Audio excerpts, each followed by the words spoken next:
What's going on, everybody? I'm your host, Grayson off, and Trent. You can say hi, Trent. Yeah, hey, what's up, guys? We're here for the 5th episode of Cosmic Complexity, and today we're going to be talking about multiple dimensions, multiple worlds. I'm actually very excited about this episode. We've been kind of talking about different subjects the past couple of go-rounds, and we just now are going into the more in-depth on the different subjects that we've talked about before. But I don't know, Trent, how are you today? I'm doing pretty good. Yeah? Yeah, it's been a good day. We've been having some good time. We just finished yeah. watching JoJo's Bizarre Adventure.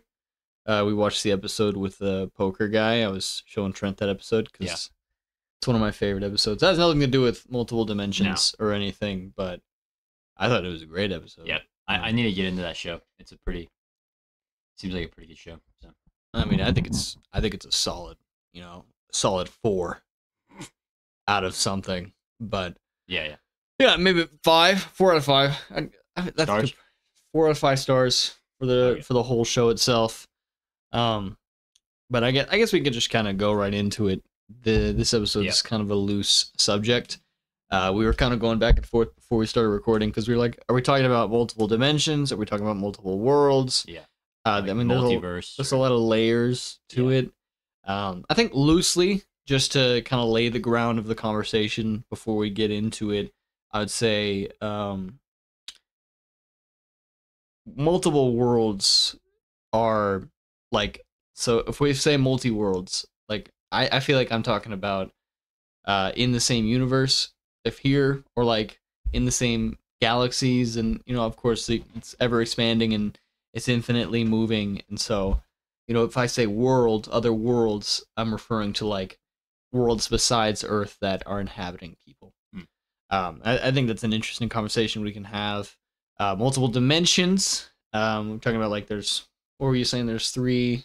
Yeah. I mean, when we were kind of talking about it before, but I brought up like obviously we exist in 3 dimensions, and I believe that they have proven that like there's a 4th dimension that we know for sure, and I should have researched that more, but no, that's fine.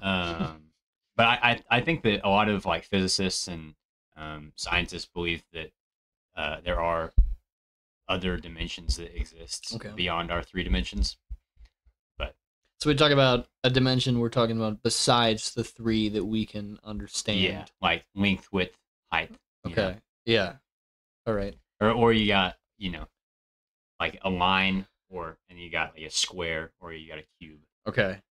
And then multiple dimensions, like, so I think it was episode 4, the last episode, we were kind of talking about different things, and one of the questions that came up while we were in that conversation was God being a interdimensional being and what that would kind of look like, and trying to wrap our brains around what that looks like. So we got a couple of things to talk about this go around, and I'm excited. I think it's gonna be some fun conversations.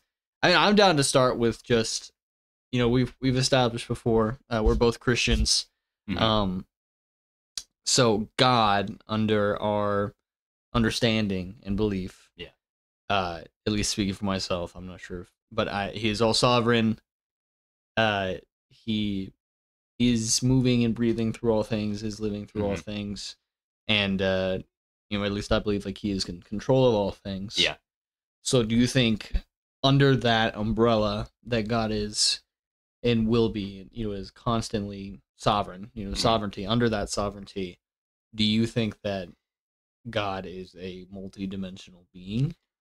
I mean, I think that I mean, whatever exists like now, I mean, God is God transcends it completely. Like, so I mean, you can think of the most far out galaxy, or the most mind-boggling, multi-dimensional thing you can think of, and God would still transcend that. So I think that it's not even a fair comparison to say that he's multi-dimensional. I think that he would transcend any kind of dimensions that we could possibly imagine. Yeah. So he'd be beyond multi-dimensions. Which is not to say that he's less than a a multidimensional being, but I would say that he's more than that. You know, he transcends Yeah. any kind of like thing that we could compare him to. It's you know? kind of like, it's kind of an infinite loop of, you know, what ifs. You know, it's like that stupid question of, can God make can God make a rock too big to pick up himself? Yeah. It's kind of a dumb question, but it's also like it makes you kind of, you really can't answer it, you know. Which, I mean, I don't know. I don't know if you can hear that, but my cat she's picked up her monkey and she's screaming in the room over. But if you hear any noises that sound like a small child screaming, it's not a child. It is a cat. It's a cat. I don't know if you could pick it up. No, it's not picking it up. We're watching the volume right now. Yeah, you can't hear it. I wish you could. It's like funny. It's pretty powerful. Anyways. All right, where were we? Can God make a rock too big for himself to pick up? Which, I mean, what would be your answer for that? And I'll tell you my answer to that question, because I feel like that's one we should at least answer. We brought it up. Do you think God can? I feel like you can't even answer that, because like either way you'd be saying something that God can't do. But now this is kind of different, but it kind of relates to this. I have thought about this before, you know, because you always think like, oh well, God can do anything, like he can do anything he wants. Yeah. But I mean, not necessarily. You know, like God can't sin; it's against his nature. You know, he can't. You keep going. I gotta get this monkey away from me. Yeah. So I just feel like, yeah, I don't necessarily think it's wrong to say that God can't do something, like, or it's not in his nature to do something. Obviously, like we established, God is all sovereign, all powerful. There's nothing. This is contradicting what I just said, but there's nothing that he can't do that is within his nature, you know, which is holiness. So all that to say, I don't think it's, you know, but it's a loaded hypothetical. Yeah, it's like either way, you're saying that God it's something that's out of God's power, you know, like, because if you say he can't make a rock, then you're saying it's out of his power to make that rock. Yeah. Or you say he can't lift it. So my answer would be, he can, but why would he? Like, there's no point of him to do that. Yeah. Like, in the same way that God could smite the entire earth right now if he wanted to. Yeah. But it's also like, why would he do that? You know, like, why would God smite? Why would he do that? Yeah. No, yeah. And honestly, another interesting thing to think about is like, if we like we established, or well, I guess like kind of my thought on it is that God transcends any dimension that could possibly exist. If more than 4 dimensions exist, God transcends it. So is like in our minds, we think, oh well, you can't. An all powerful being can't create a rock too big that he can't lift. You know what I mean? Yeah. But in our minds, like that, we can't make that work. But who's to say like God can't? Yeah, exactly. Because like if he transcends like everything, then who's to say that he can't do that? You know what I mean? It's kind of like, that's why I say he could. Like, I don't know if we'll ever talk about like the Trinity on this podcast, but like it's kind of like the Trinity. You know, like you can't really fully understand the concept of it. Yeah. I bet we can add it to the episode. Yeah. I swear. There's no set ending to this podcast, so I'm sure we will. I feel like I understand the Trinity, but I feel like I'm not on a level enough of understanding to like sit down and talk about it for an hour. Like I'm not. I mean, I have a lot of books that I'm reading right now, but even then, it's a hard concept. So. I feel like I could talk about it for an hour, but I still don't understand it. You know, it's like I don't think I ever will. But I did talk to Will, and he said he would love to be on this podcast. So we might hold that topic for him because he would have a ball with it. But definitely,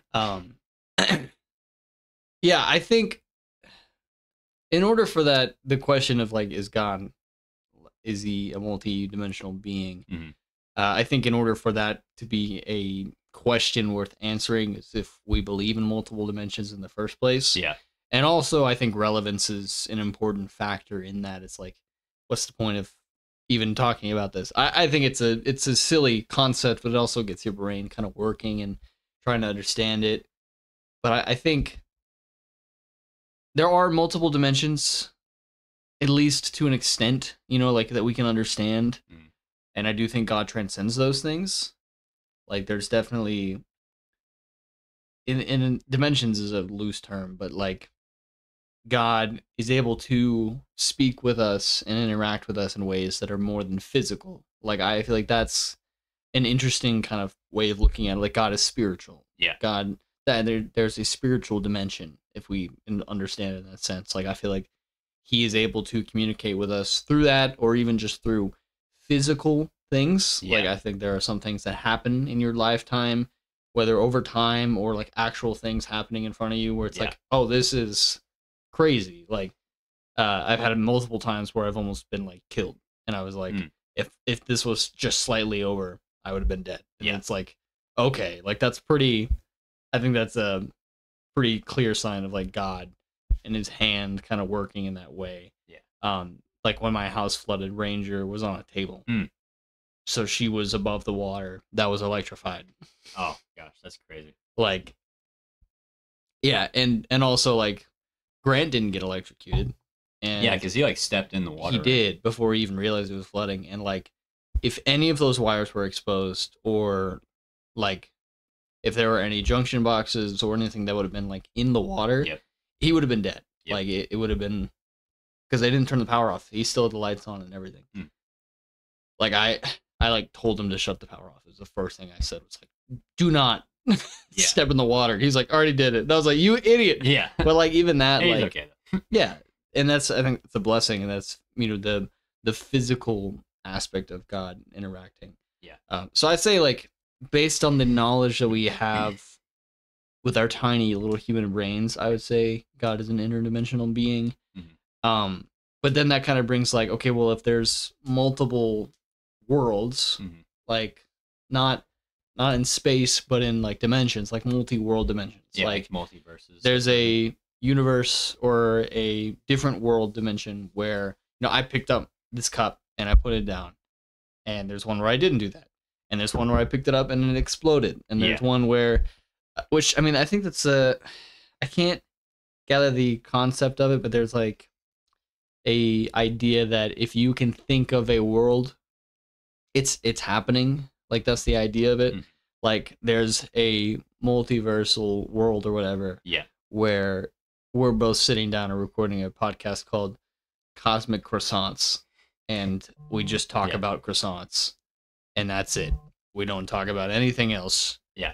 We talk about like chocolate croissants and cinnamon. This kind of sounds like a good podcast. Can we make this a? It's already happened. I guess you're right. We happening somewhere. We can run that real quick. We'll here. I'll start. Do you think we could like do an interdimensional like mic thing, and then have just the other versions of us? Yeah. Here, just real quick, I want you guys to shut your ears and just imagine a podcast called Cosmic Croissants. All right.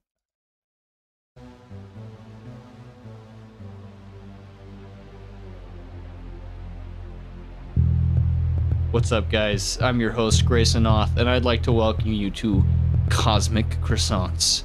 I'm here with Trenton Messer, and we're going to be talking about one of the best croissants we've ever seen. Oh, yeah. I have it right in front of me here on this plate, and it's delicious. It's one of the best I've ever seen, actually. God, look at its crust. Look at that. Look at the layers. Oh, we got this from Belmore Bakery out on Western Street, and it's still steaming, man. We just pulled it out of this. Yeah. Oh, look at it, Trent. Oh man. Can we just turn off the podcast and eat this croissant? This is the whole point of this podcast, man. We gotta talk about it. We gotta try this out. I guess so. All right. Well, let me rip it open real quick. That was good. No. What? We haven't even had it yet. Hold on. Let me open it up. Oh yeah, we're committing. You can rule one of committing what's the word? Improv. Oh yes, yes. Cool. I went to improv class, so I know what I'm talking about here. But let me get the back. Lock in. All right, I'm looking. All right, on 3. 1, 2, 3. Look at this croissant. Man, it's got the chocolate and stuff in there. Look at it. It's a nice croissant. Here, take a bite. All right, take a bite. Hot. Oh yeah, crunchy, isn't it? Yeah. Let me have a bite. Nice crisp. Oh wow! I think you got some of the chocolate. That was a little chocolate on my lip. Here, wipe it up. All right. Thank you. Here. Yeah, you're welcome. Trent licks his thumb lustfully. Anyways, that's what cosmic croissants will be. Yeah. We'll put a poll up on the video if you wanna see that for real. Yeah. We'll make that happen. So for the launch of Cosmic Complexity, we're gonna have the video where we go into Paladero Canyon and try to find Bigfoot. Mm-hmm. Was that Bigfoot, or are we trying to skinwalkers? Honestly, any sort of. We're just gonna go and try to find somebody, and we're also going to have an episode of Cosmic Croissants out as well. So be looking out for that, which never will happen. But basically, the idea is, if you can think of it, it happens. Yeah, like there's a dimension out there, or a world, or whatever.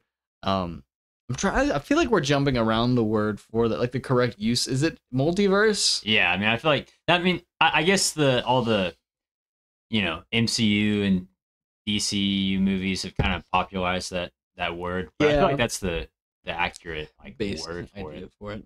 Which I also think they kind of dumb it down too. Like I feel like there's more complexity to it. Get it? But more so in the idea of like the simplicity of it. Like it could be very like in one place I'm left-handed, in one place I'm right-handed. Yeah. Or like in one place I lost one of my toes. Or I was never here. Like it's kind of a silly idea, I personally think. Like I don't really think I think it's kind of a stupid theory to have and believe. Yeah. Now, that is my own personal opinion, and like I'm not knocking anybody who thinks that. But for me, like, if I'm gonna think about another world, why does that matter? Like, unless we're able to tap into those worlds, like, why should I care? You know, which maybe someone has. Maybe there is a ability to go into multiple worlds. But even if you did have that, like, what's the point of that? Yeah, and it's just like, well, okay, I mean, like, that's cool, I guess. It's like watching TV. Yeah, like you can just see a different version of yourself. It's like going into Disney World and not being able to do anything.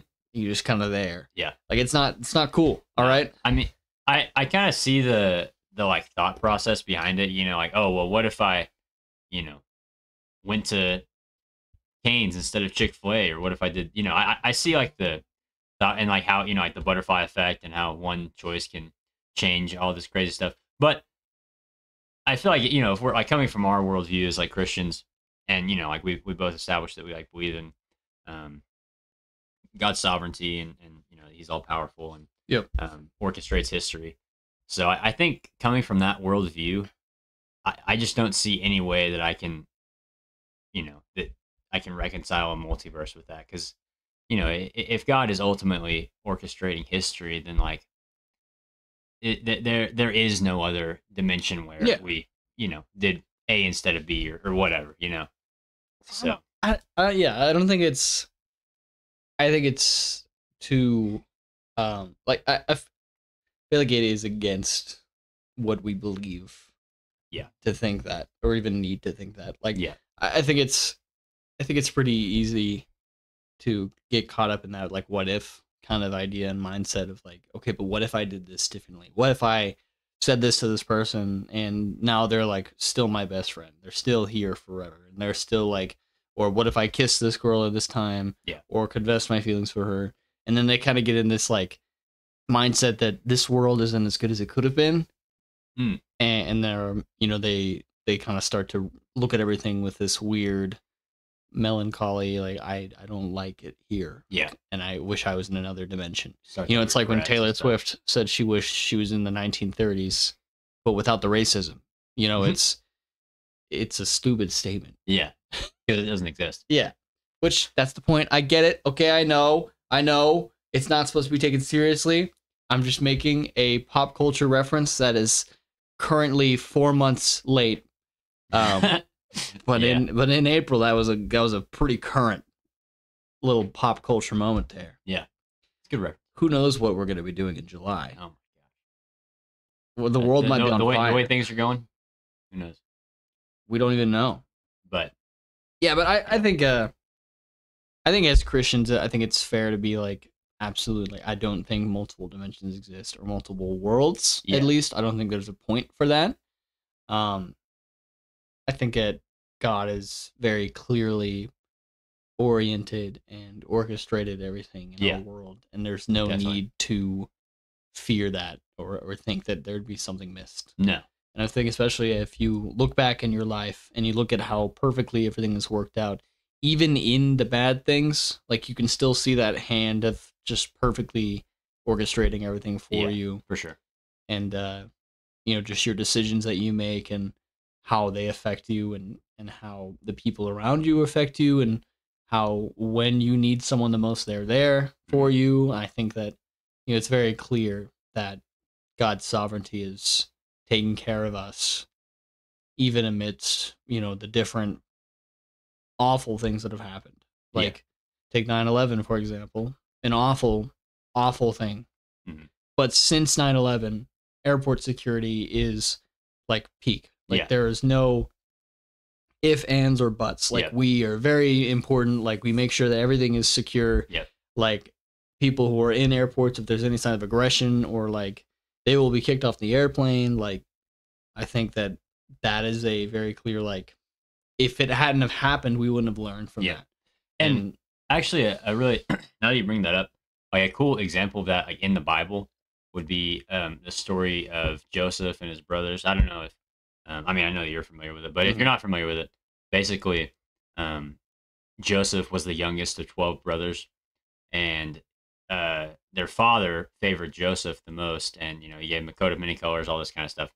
And so his brothers kind of resented him, and so they basically sold him into slavery, and he kind of grew into Egypt. But it basically through God's uh, God's hand and His sovereignty, Joseph ended up in a very powerful position in Egypt, and he was in control of like all the food and all that kind of stuff. And There's this big famine that came over the land, and and Joseph was able to help his people and like the air, like the land through the famine. But anyways, in Genesis 50, there's a verse where Joseph's brothers are like kind of falling on their faces and like saying, "Please don't kill us," basically for what we did to you. And Joseph was like, it's not, it wasn't in my hands, and the verse that really sticks out to me is Joseph says, "What you meant for evil, God meant for good." So I think that's a cool, like, mhm. people can have their evil intentions and evil plans, but ultimately they can't thwart the like God's plan, which is for good. So Right. Yeah, I think episode 2 I used that as an example. really, It talked about sin. Yeah. Um, hmm, I'm not knocking that you went back and retold it. I think it's mhm, important, especially if you mention a story to tell the story yeah, full. But yeah, like I think that there is an argument to be made, even when it is something awful, that it is in the end used for the good. yeah, Even if we don't see it at the time, even if it's like it doesn't knock the fact that that is a horrible event.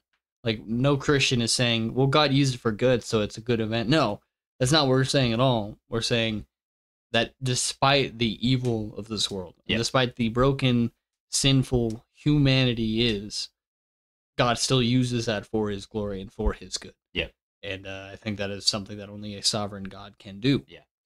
And I But think it's also something that should like comfort us and not, because obviously the easy thing to do would be like, oh, well, are you saying that God allowed this horrible thing to happen?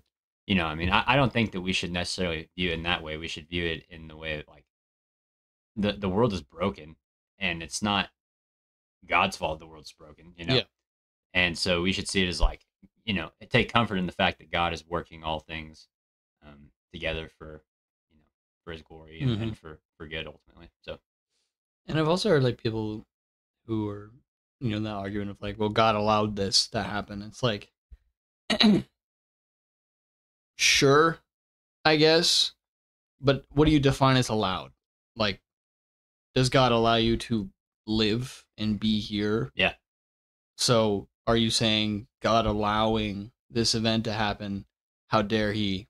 But he also allows you to live, and you're sinful, you're broken, and he still allows you to make those decisions. Yeah. He still allows you to live in the first place. Yep. When he could very easily just have not. Yeah. None of us could have happened. We couldn't have been sitting in this chair talking about, just this weird cosmic complexity thing. This is being allowed by God right now. Yeah. He allows everything to happen by grace. And I think it's a silly argument to be like, how could God allow this to happen? It's like, how could he allow you to be here right now? Like, Yeah. how dare you ask that question? Like, who are you to accuse? Yep. It's just silly Yeah. to me. It's a silly.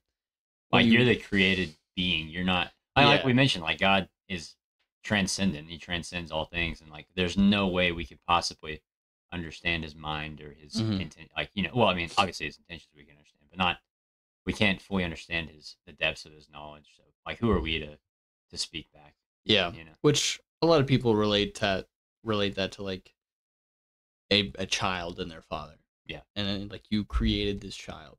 You're raising this child. You're helping this child. You've given it guidelines and boundaries, and don't do this. Don't put your hand on the hot plate. And it's like the kid putting their hand on the hot plate. Yeah. And being in pain and saying, why would you allow me to do that? Yeah. It's like, no, you did that. That was you. I didn't. Yeah. I allowed you, I guess. I didn't stop you. Yeah. What did you want me to do? Do you want God to just appear and just like? But yeah. So I don't think. Where were we? God, dimensions. Yeah. We kind of went on a rabbit hole there. I think it was a good rabbit hole though to go on. It's an interesting one to think about. I think it's not addressed enough by Christians too. Yeah. Like, I feel like that question is avoided by many, and it's never really answered. And I think the biggest response to that question is don't doubt God or don't ask questions like that. No, ask those questions. Oh yeah, like, definitely. Don't shut it down. Yeah, but I think the most or the least comforting response to that question of like, why does God allow bad things to happen is, oh well, God's not really in control. Like he can't really control what happens in your life. That is a sad view to have, because like you're saying that you're just kind of alone and like all of these problems aren't really working towards anything, and you're just I feel like it's kind of a sad viewpoint. Yeah, just thinking that he only interacts with you when he needs to. Yeah. And that only when he wants to, and it's like it is sad because God he's there in the good and the bad. Yeah. And I think that is the most comforting thing you can hear is no, God doesn't just abandon you. Even when you are thinking like, where's God? Why would God do this to me? How could God? And you're furious with God. Yeah. You're still mad at him. Mm-hmm. You're still close to him. You can't be mad at something that isn't there. Yeah. Like God he's always there and he's always taking care of you.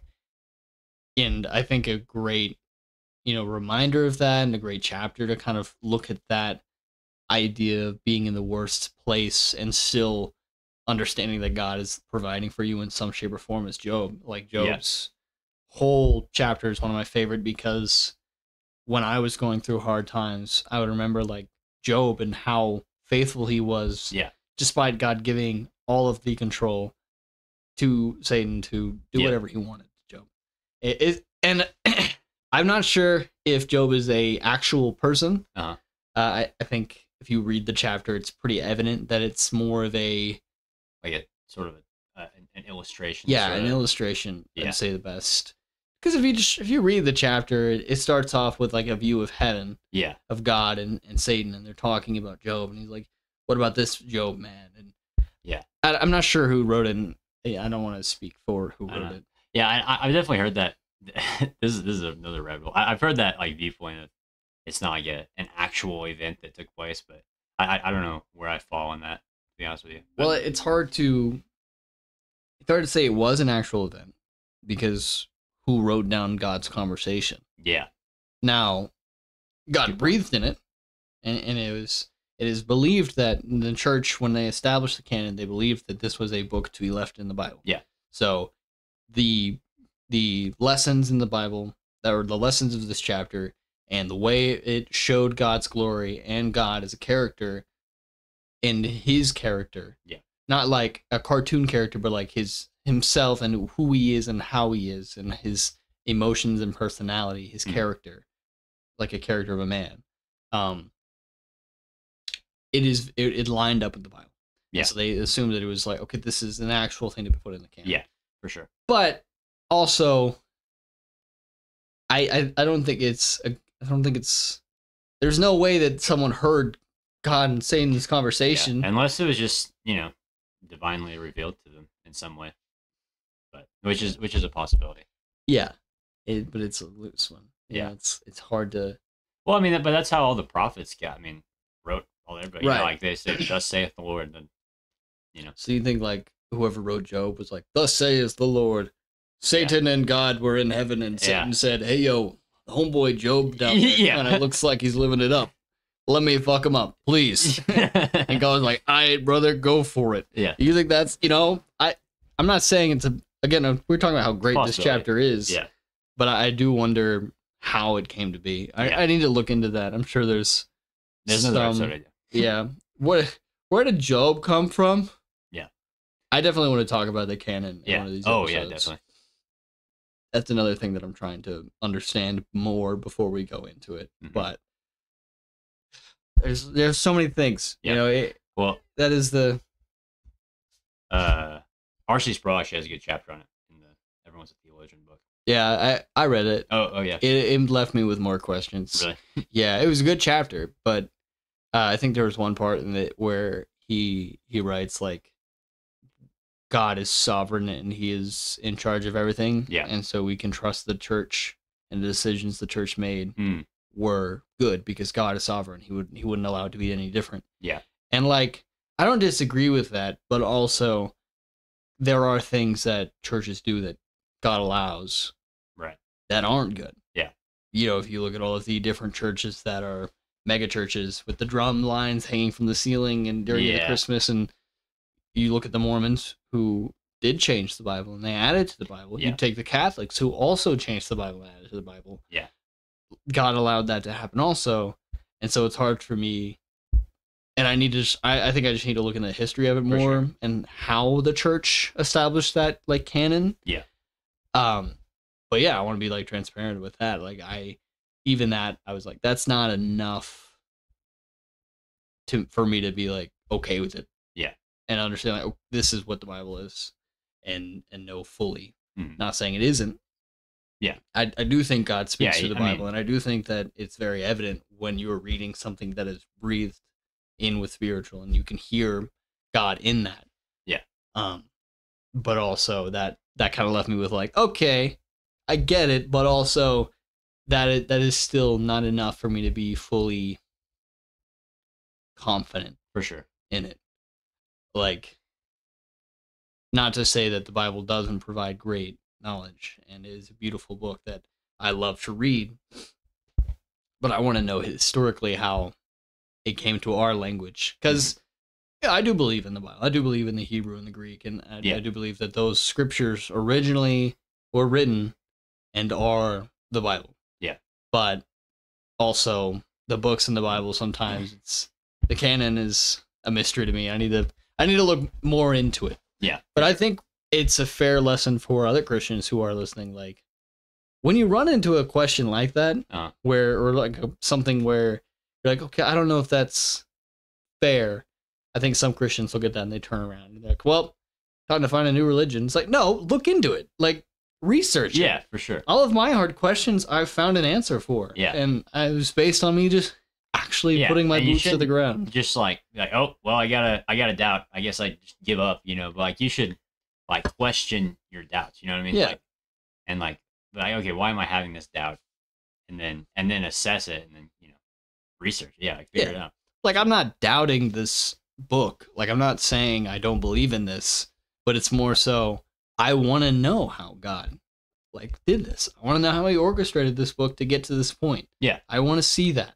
And I also want to ensure that the Bible that I'm reading, the version that I'm reading, isn't one that was affected by man. And I think that's fair. Yeah. I think it's very clear when it's been affected by man, but it's also, I think it's important for me at least to know for sure.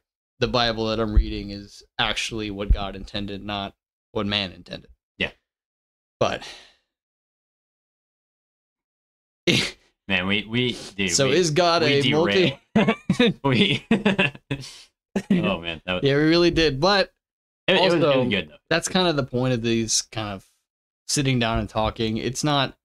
There's a main point that we're trying to establish, and I think God and how he works in our dimension and trying to understand that and put it into our own words, I think is an important aspect of this episode. Is it's not necessarily are dimensions real or are they not real, but it's more so what do we think of this and where it goes. Like this show is not. I mean, if we have an atheist on and he wants to rant about some random subject, I would love to hear that, because I think a mindset of a person is incredibly important, and we all have a different idea of things. Yeah. And it's fun. Like, I think having a conversation about God and his character and who he is important. For sure. So, going back to the dimensional ideas, do you think that heaven and hell are different dimensions? Yeah. And also, we can kind of talk about this a little bit. Side note, like, hell isn't a word in the Bible. Yeah. It isn't the idea of, like, you're going to go to hell when you die. It is a Christian made idea. Yeah. The only description of hell we have is, I think, in Revelation is the closest thing. And it's the fiery pits, but even that is not referring to hell. It's referring to Satan's imprisonment. I think that Jesus also talks about like hell, basically. Like but he describes it. He never like, he basically talks about hell is separation from God. Yeah. And he mentions, like, when God is mad at you and when you turn away from him, you will go to eternal death. Yeah. And the only descriptions that have been made of hell in the Bible are basically, and I talked to Will about this too, like, it's dark and it's painful. Yeah. And it's separate from God. It's not like you're being tortured for life. I think a lot of that comes from the Catholics. Yeah. And also multi-layers of hell. Yeah, yeah. And like that well, it originally came from that, which led to, like, like pop culture sort of references to it, of, like, you got this little goat man with, like, this red goat man with a pitchfork, and it's definitely more culturally a Christian thing. And it's also, I think, a weapon that Christians use quite often, especially in the Bible Belt, that you're going to go to hell. I've seen it during voting seasons, or when people are voting for abortion or not for abortion. Like, if you vote for pro-abortion, you're going to hell. Yeah. And it's like, okay, relax. Yeah, it's like, is that really the best way to, like, so that's kind of a question. I do think there is a heaven that is very clear. That is what we've been given. I think God gave us information for what is important and what is needed to be known. It is very clear that we know that when we die, there is a heaven that we are going to, and Jesus will be seated at the right hand of God, and God will be in the throne. We will be worshiping God and praising God. I grew up with the idea that, because my parents taught me this, that, like, we each had, like, a mansion that God made for us, and that Jesus built it by hand, or something like that, which is nowhere in the Bible, I don't think. Yeah. I think God is definitely going to give us a place to be. Right. But also, are we even going to sleep in heaven? Yeah, I know. That's the question. Are we going to need a place to stay? Why would you need a mansion if you're not going to be sleeping? Like, what are we just going to be like, all right, God, I'm going to go little people out today, God. I'm going to go home. Yeah. Like, man, I don't think that's going to happen. All these saints are kind of driving me crazy. I'm going to... Just gonna go spend some me time. I'm about to lose it on Paul. Oh, yeah, I gotta go, God. I'm gonna go play Tetris in my house. Yeah. That you built for me. Games in heaven? No, I don't think so. Yeah, you're right. I also don't think we're going to need that. We're not gonna need rest. We're not gonna need to be peopled out because we're not gonna have the sinful want to be alone. Yeah. And to our own devices. Yeah. Now I'm not digging on anybody. I get peopled out all the time. Yeah. I hate that Trent's here right now. Fine, I'll leave. I want to go to bed. Anyways, that's the end of the episode, guys. I'll see you. No, I'm just kidding. Next time on Cosmic Croissants. I mean, Complexity. That's next season. We'll do that. But heaven is very clearly, like, it's been described. We know it's something that we can, like, I can bet on that heaven is the place I'm going. So evidently clear, like, God and Jesus made it very clear. And I do think Jesus made like a punishment after death very clear, but hell itself as a word is not that punishment. It is a separate punishment. So infinitely being away from God and separate from God, and then heaven is infinitely being with God. Yeah.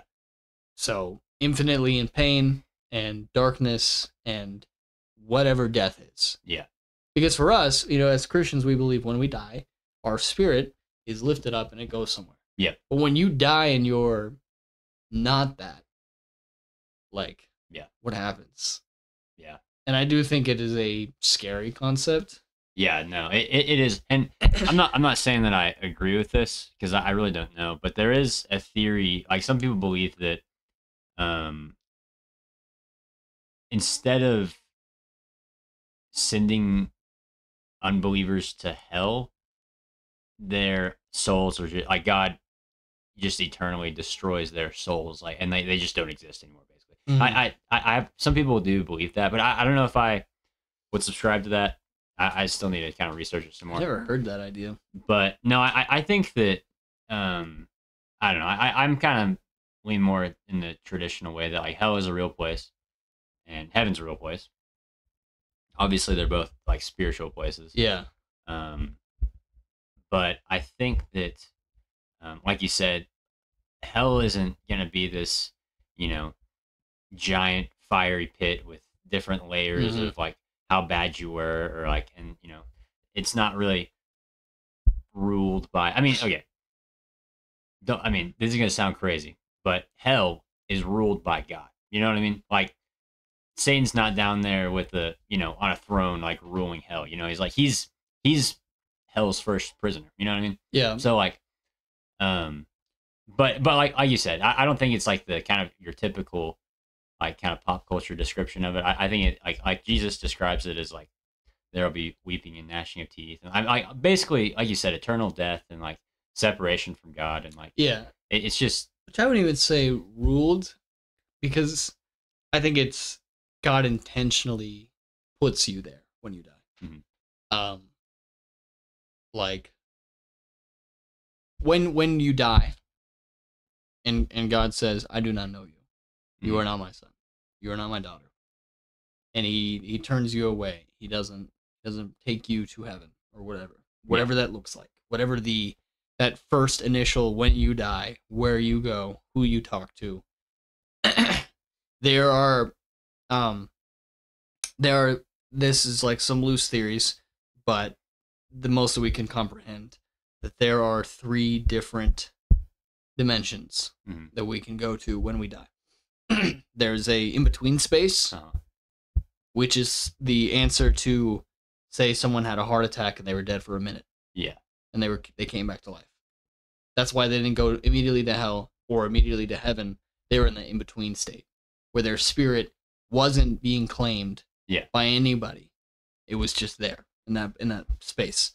And I can't tell you right now who it was, but I do believe there is a certain person from the Old Testament that I can't remember his name, who he was cursed to walk the earth forever. Was it Cain?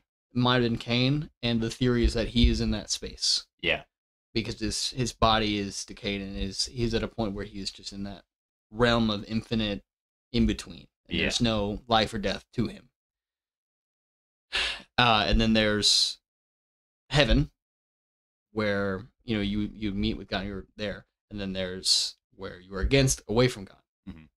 Like I don't think hell is necessarily like a place being ruled by Satan. No, I do think that there is a space. Like I'm not saying there isn't a place for people to go. Right. I think if you just say the spirits just get destroyed, I don't think God cares for the spirits that He's made, and even the angels and even Satan, when they turned against Him, He didn't destroy them and smite them. Like He put them against Him. They were against God, and He turned them away from Him. Where they don't see God, they don't interact with God, they don't have God, and I think that is what hell is. It's away from God. It is like without God. Yeah. So without God, your spirit is nothing. You don't feel anything but guilt and sadness and pain, and it's dark and you're alone. And I think that is the point of it. It's not. It's the understanding and realization of, oh, I was only wanting myself and what's good for me and what I want to do, and then you realize that after, and you were stuck in that torment, forever, infinitely, and that is, I would argue, scarier than the idea of pop culture hell. Yeah, because that is a level of pain that is far beyond just physical. Yeah. And I think that's the point of it. It's not, it is a thing to be feared, because you're realizing just how the little things that you wanted. Yeah. You wanted to jack off. You wanted to lust after this woman. You wanted to be major, like gluttony and eating everything, or bestiality, or murdering multiple people. Yeah.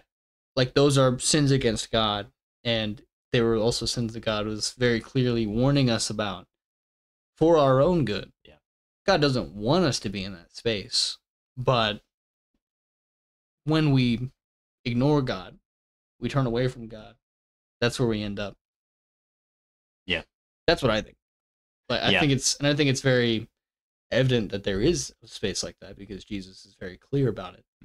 And that God does have a punishment for those who do that. Yeah. But yeah, no, I agree with kind of your definitions of heaven and hell. I don't know about the in between. I just don't really know much about that. I don't know much about it either, but I'll have to do some more research on that. Yeah, I think it's kind of one of those things where it's like, is it worth us knowing? Like, we need to know. Yeah, I mean, but when you think about it, it does make sense. There would be a space. Yeah. And that's why we don't have people like the fucking heaven is real kid. Oh my God. Yeah, didn't that come out to be just like made up? Right? Yes. Like he made it up. His parents made it up. Yeah, it's crazy. I remember I was like, dang, that's pretty crazy. I remember seeing it and I was like, that's BS. Yeah. And I was like 10. I was like, he's lying. Yeah. I was like, there's no way this kid died and went to heaven and was like, hey mom, hey dad, let's write a book and make a movie. Yeah. You know? Yeah, that kid was, I mean, he was already trying to capitalize off it, and he's only what? Exactly. He was like 10. Yeah. I feel like if someone actually saw heaven, they wouldn't go and try to profit off of it. They'd be like, I need to share my experience with other Christians and with people who need to hear God's word. Yeah. Like they wouldn't be going for their glory, they'd be going for God's glory. Yeah. And I think that was very evident in that case. Like there's a guy who was a Satanist or atheist or something, and he was on a trip or something and saw Jesus's face. Yeah. And he saw Jesus, and he was actively against God, and he claims that like it was in some state he spiritually like connected with Jesus and met Jesus and realized that everything he had been saying and everything he believed was wrong, and like immediately changed and converted to like Christianity and like every time he tells the story, he cries. Dang. Like I believe that. I believe that happened. Like I do think like Jesus reveals himself to us in different ways, but that's not dying, you know. Yeah, no, it's. But no, one thing I will say though, like I mean, and it's just kind of a little side note. Just to make sure that nothing that we said is like come across wrong. Like you know, if you're not familiar with like kind of Christian lingo or kind of the way we understand like these types of things, I just kind of wanted to clarify some of that. Like I feel like well, I know that we are all sinful by nature, and we're all deserving of God's punishment and wrath, and all deserving of hell. And it's not by any like good works or like good deeds that we do to make it into heaven. It's not like the good people go to heaven and the bad people go to hell. Yeah, we're all bad, right? And it's not based off of what anything good that we do, but it's all based off of Christ's, and what by Christ I mean like Jesus Christ's his life, which his life he earned righteousness, and he followed all of the law perfectly, which is something we can never do. And then his death, he took the penalty for our sins, like he took the punishment for it, which is death. Yeah. And so his life, his death, and then also by rising from the grave, he resurrected. He conquered sin and death forever. So whenever we put our faith in him, in Christ, we get his righteousness. His righteous life is ours. So whenever God sees us, he doesn't see our sin. He only sees Christ's righteousness. Yeah. And then we no longer have to suffer the punishment for our sins, because Christ completely, drained every last drop of God's wrath on the cross. So we don't have to take any punishment for it. And then 3, we can live confidently knowing that we serve a risen Savior and a risen King. You know, he's not dead. He's alive, and we,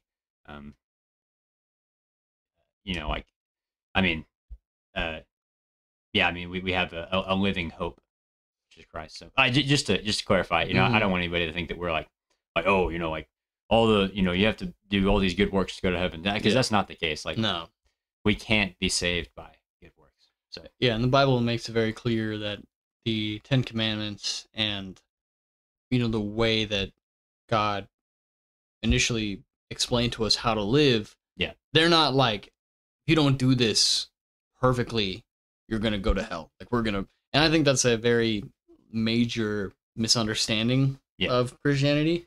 And I talked about this in my sin episode, in episode 2. And if you want to look more into sin and what I think of that alone, Trent wasn't on the episode. I do go through that, and I do try to explain the best I can of what sin is and what sin is intended to be. But we don't walk around thinking you're going to hell, you're not going to hell, and if you don't live this way, you're going to hell. That's an awful way to look at people, and I would never do that. For sure. And I have experienced that firsthand. People who look at me and say, you're going to hell because you do this, because you say this word. I have YouTube video comments where people say that. And I'm sure when these episodes come out, I don't know what kind of interaction we'll get. Yeah. I genuinely have no idea. Yeah, it'll be interesting to see. But I will say, we are not saying this is a fact for everybody. And we do believe this, but that doesn't mean that you have to. We're not forcing anybody to believe that. But do open your ears and do listen to our ideas and our concepts, and we believe them for a reason. And I do think, like, if you're listening and you're an atheist and it offends you if we say we think these people are going to hell, just understand when we say that, that's based on what we believe, not what you believe. Now, if you want to look into what we believe and kind of try to understand that, I would highly encourage that. But it is good to keep that in mind, that when we talk about these things, it's based on what we believe, and we're simply just having that conversation because we want to. It's not. We're not here to. This isn't convert everyone who listens to Christianity the podcast. Yeah. No, it's cosmic croissants. Okay. Yeah, just a couple of dudes, talking about multi-dimensional beings and wherever else this episode derailed to. Yeah.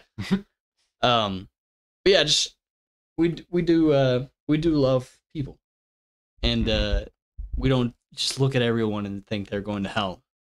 And I think that is Jesus didn't do that either. Jesus was very clear, and he chose to be with those who were sinful, because Jesus understood that no one was without sin but him. And he made it very clear to everyone that he was without sin and that no one else is. To the Pharisees, who, they believed that they were perfect and they were waiting for their God to return. Yep. They didn't believe that Jesus was him because Jesus loved the people who were sinful, and they couldn't comprehend that. And I think that the Pharisees are very similar to a lot of modern churches now. Yeah. Self-righteous. Are very self-righteous, and they think, how could a Christian love someone who is sinful? And it's like, well, believe it or not. Yeah. The most perfect human in all of history loves sinners. So yeah, and he made it a point to go out of his way. I mean, even at birth, Jesus made it a point of loving those and glorifying those through God, through Christ, despite their sin. Yeah. I mean, Mary, when she told them that she was with a child and a virgin and unmarried, that would have, that is a basic suicide of your person, of your reputation, of who you are. Yep. In that culture at that time, potentially to be killed. She could have been killed for that. And she still chose to tell them and share that and be like, I was told not to be afraid. I swear, no one's done the hanky-panky with me. I am of a child. And I think that is very evident too, the cultural understanding of Jesus, even at birth. Jesus showed that he loves those who are full of sin, and he deeply cares for those. You have the woman at the well, or the woman who, she was bleeding and she couldn't stop bleeding. She'd been bleeding her whole life. If just for her to touch him, was that